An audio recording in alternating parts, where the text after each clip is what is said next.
Hi, clones! Welcome back to Clone Clock Day 2. Today we got a chance to sit down with our dev to talk about, to basically answer your comments about It Has My Face. And if you want to watch the full video, stick around. Yeah, we had a really cool conversation with them, and I do think that it's worth watching if you're really interested in whether it's game developing or just games in general, or It Has My Face. Yep. Oh, and if you want to watch the highlights, you can go on our TikTok account to see. We'll see you guys tomorrow. Happy release week! Bye!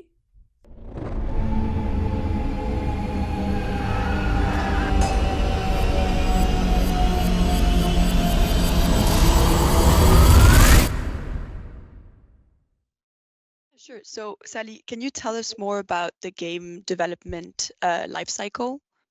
It's actually like we've been working on the game for a long time. It's been 4 years now, I think. The game first started as a jam/class project, and the teacher told us just to make a game about clones, that just clones in general. And I was thinking about it and said, okay, why not make a game where you have to kill your clone before they kill you? Like there's a clone somewhere and they are trying to kill you. And I said, okay, let's just spend 3 days on it and see how it turns out. And as a general rule, I upload every game I make to the internet.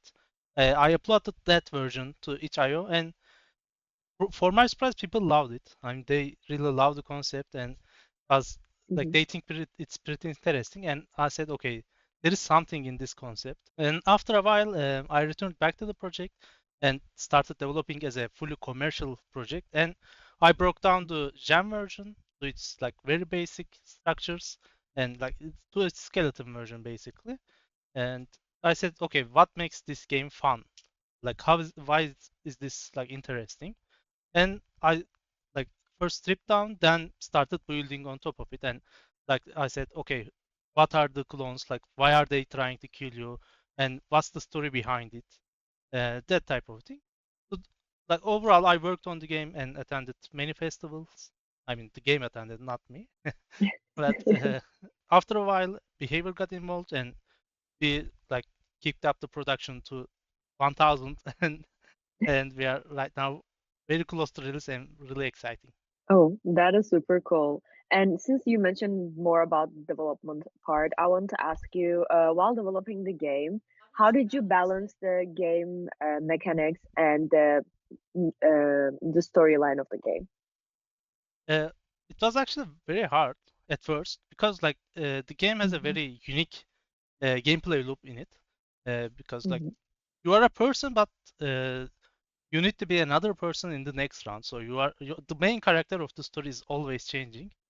It was very hard to build a story on top of it, but I think we managed it. The version you are playing has a different character who's like the story is based around that character. He's called Dr. M, and right now Dr. M is helping other people to defeat their clones. Like that's the basic premise, and you are like seeing the world change and the effect of the clone on the world through the Dr. M's eyes. So that's how we are like interacting with the story. You have a character who has a clone trying to kill you, and they either succeed or fail every round.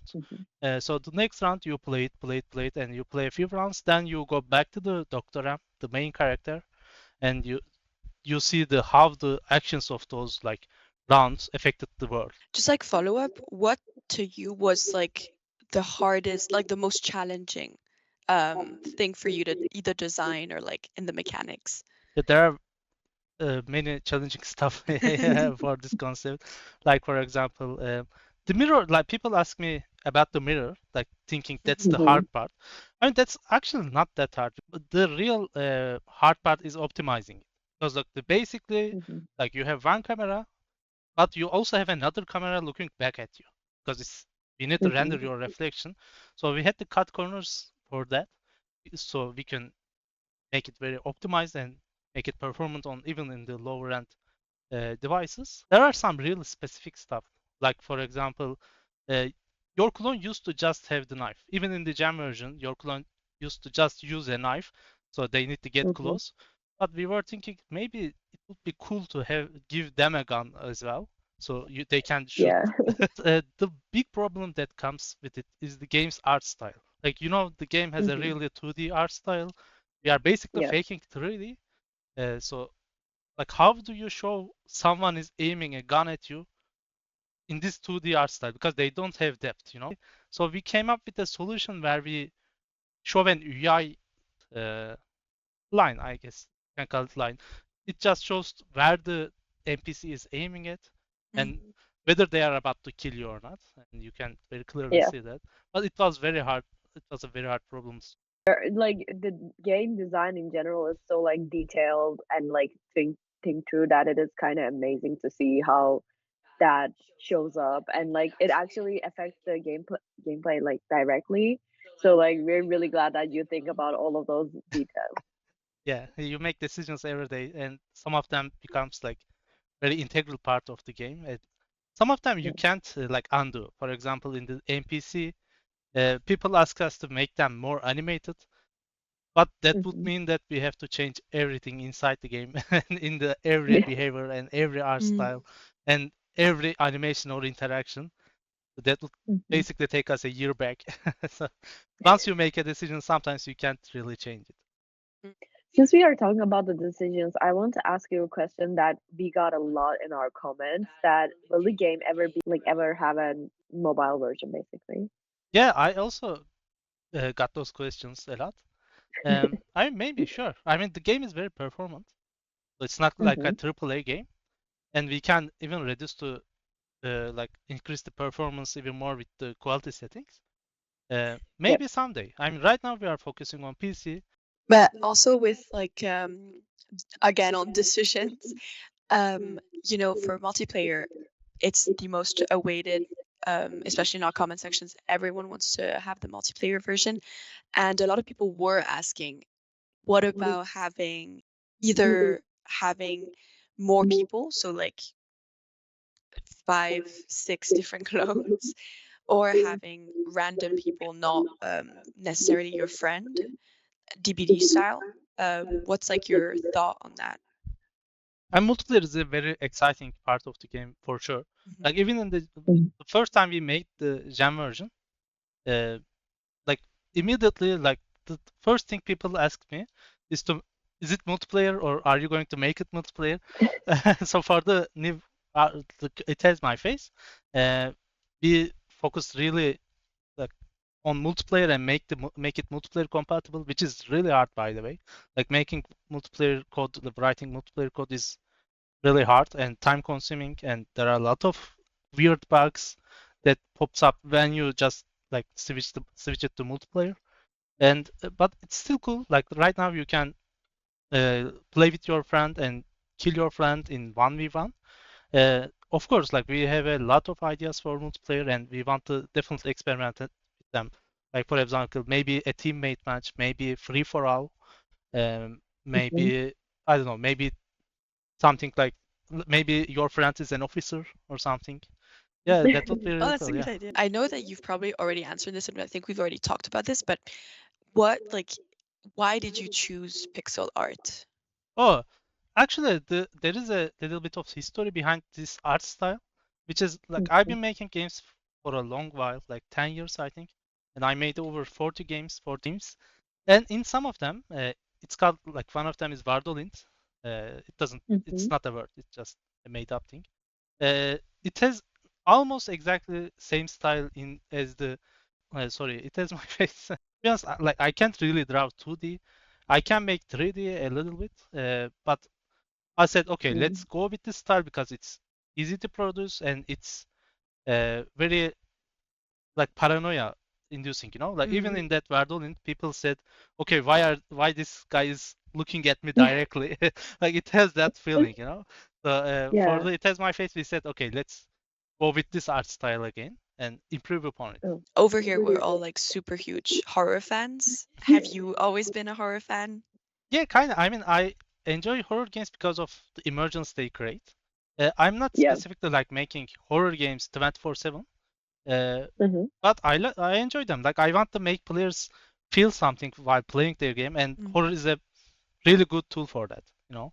Oh, So when we definitely. make a horror game which is based on paranoia, which is a lot of like very relatable feeling for people, it creates an interesting like unique feeling while someone is playing the game.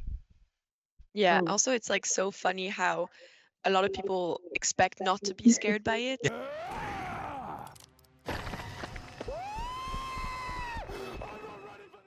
And then I'm the first to scream. I scream a lot during this game, but